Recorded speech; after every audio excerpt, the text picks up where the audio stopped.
Samantala, nakahanda na ang lugar kung saan ilalagak ang mga labi ng mga nasawing miyembro ng PNP Special Action Force.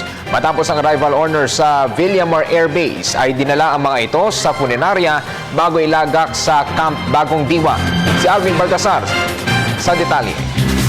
Nakagayak na ang multipurpose sa Camp Bagong Diwa sa Taguig kung saan ang burol ng mahigit sa 40 kagawad ng PNP Special Action Force na nasawi sa pakikipag-enkwentro sa magkasanib na pwersa ng BIFF at ng MILF.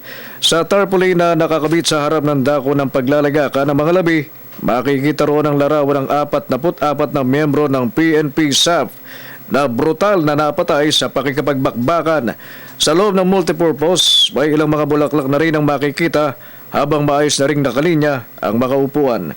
Sa kaliwa, pagpasok ng lugar na magsisilbing burulan ay nakapwesto naman ang malaking mga larawan ng tropa ng SAP na nakasama sa 44 na casualties.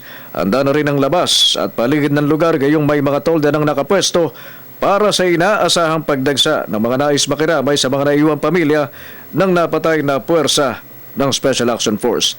2 sa miyembro ng pamilya ng napaslang na pulis na naghihintay sa bangkay ng kanilang kaanak na kausap ng PTV News. Talagang ganyan. Tanggap, paano magagawa namin? Wala na yun. Naging magkalaro kayo ng bata. Hindi pa na...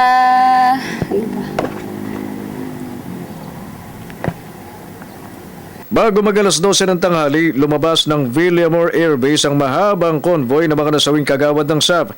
Sa halip na idiretso sa Camp Bagong Diwa, dinala muna ang mga labi sa iba't ibang punerarya upang isagawa ang kinakailangang pag-aayos bago ilagak at dalhin sa lugar kung saan sila ibuburol ng 2 araw. Alas 12:45 nang dumating ang 8 sa 42 bangkay sa St. Peter, Commonwealth. 7 sa 8 bangkay na nasundan naming dinala sa nasabing punerarya ay kina PO2 Noble Kiangan, PO2 Richel Baluga, PO2 Efraim Mejia, PO3 Shun Agabon, PO1 Gringo Kayango, PO2 Romeo Serin at PO2 Godofredo Cabanlet. At ayon sa mga nangangasiwa ng nasabing punerarya, magsasagawa muna sila ng pagsusuri sa status ng mga labi at malaman kung gaano kalaking damage ang dapat nila ayusin sa katawan ng mga nasawing puwersa ng Special Action Force. Para sa Telebisyon ng Bayan, Alvin Baltasar.